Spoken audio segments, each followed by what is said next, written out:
Hi all, welcome to my channel. In this video, we will take a look at important CPU specifications and terms. Each term is important to understand and know when choosing a processor. The features are multi-core technology, CPU sockets, frequency, hyperthreading, cache, and thermal design power. Multi-core. Let us assume that you need to construct a wall and you have appointed a worker to do the task. We observe that the time taken to complete the construction will be high. So you have appointed more men to do the task to complete the work quickly. Similarly, you first must realize that a single microprocessor is only able to carry out one task or calculation at a time. Multi-core technology then is the ability to put multiple microprocessors referred to as cores on single processing chip. By doing so, a multi-core CPU is allowed to do two things at once rather than having to process one thing at a time. This significantly increases a process performance. CPU sockets. A CPU socket uses a series of pins to connect a CPU's processor to the PC's motherboard. If a CPU is connected via a CPU socket, it is not soldered and can therefore be replaced. CPU sockets are more common with desktop PCs and they are on laptops.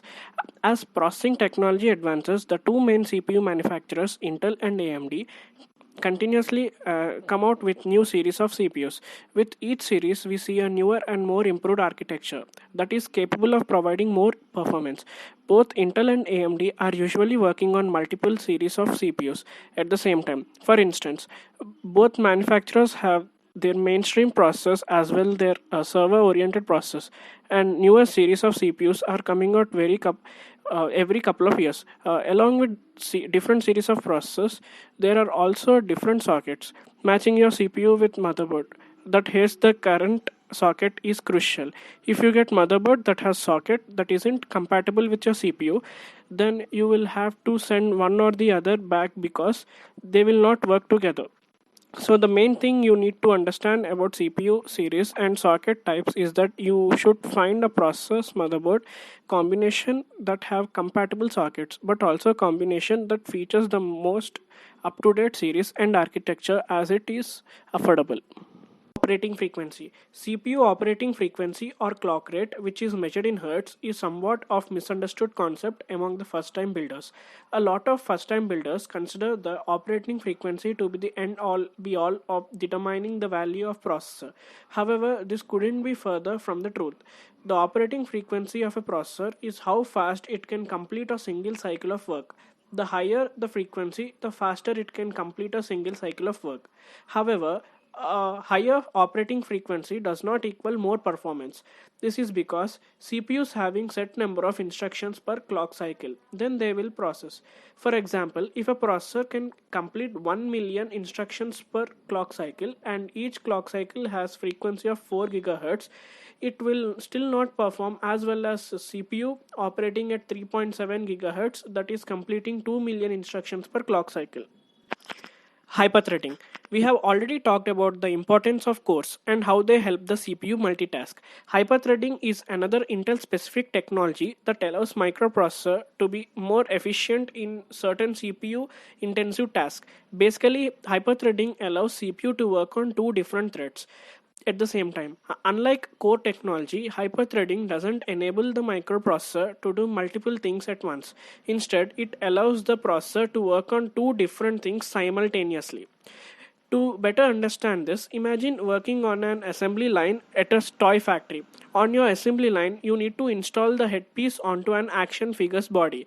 The conveyor belt spits out a new headless action figure every 3 minutes, and it takes you about 10 seconds to install the head.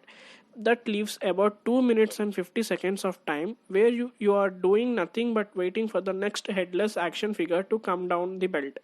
If the toy factory was smart, they would have you work another assembly line which would be added behind you, and you would stand in between the two assembly lines. On this assembly line, the conveyor belt would produce a toy doll every 3 minutes, and your task would be to install the doll's arms. If the second assembly line was staggered so that it was producing a toy doll 1 minute and 30 seconds after each headless action figure was produced, then you would effectively be able to work both assembly lines without any kind of interruption. This, in a sense, is how hyperthreading works. It doesn't allow your CPU to do multiple things at once, but it does delegate tasks more effectively to the point to where it can give a small performance increase in certain scenarios. Hyperthreading isn't fully utilized in gaming currently, but with the next generation of games coming out, that could all change. So, if you are in the market for new gaming processor, Intel's hyperthreading is something to consider, but it isn't currently a must-have feature. Cache. In terms of computer storage, there are three different types. The first kind of storage is your hard drive or solid state drive. Both of these options provide large permanent storage space, but in relation to the next two storage types, they are not accessed as quickly. The second kind of storage is your memory or RAM. Random access memory doesn't offer as much storage space as your hard drive or solid state drive, and the information on the RAM is only temporary. But the data and information on your RAM is not only highly relevant to what you're doing on your computer at the time of use, but it can also be retrieved at a lot more quickly than data on your hard drive or solid state drive.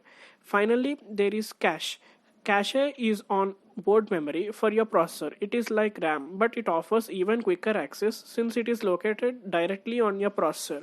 While it only presents a small fraction of storage space as compared to your RAM and your hard drive, it is extremely fast and is used for most important data relative to the task you are carrying out on your computer. So, the more cache your processor has, the better overall it will perform.